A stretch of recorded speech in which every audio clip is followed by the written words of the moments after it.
what are the benefits of corrective chiropractic care?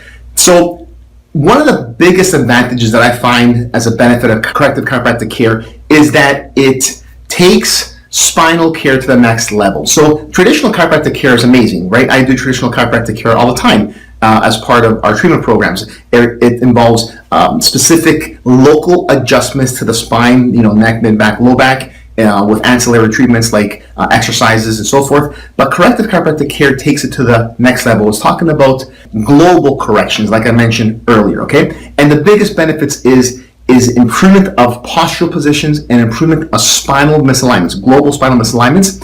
And what's the benefit of that? Well, abnormal posture positions, right? Abnormal posture positions, abnormal misalignments over time will either weaken the muscles, stretch the muscles and tendons, cause pain, cause disabilities, cause degeneration, right? That's degeneration on the discs, cause compression of nerves, and can lead to pain and disability, right? So the biggest benefits is not just immediate relief of pain that comes with general chiropractic care anyways, but also long-term correction and stability for long-term permanent relief. A lot of times, patients stick around with us and we do follow-up x-rays and we see that the corrections we got in the initial care program, they're stuck, which means they held in place, or maybe they regressed a little bit, but overall they're better than the initial presentation. So we know that correcting the spine and posture with corrective chiropractic care has also long-term benefits, not just short-term benefits in preventing further disability or preventing the pain from reoccurring.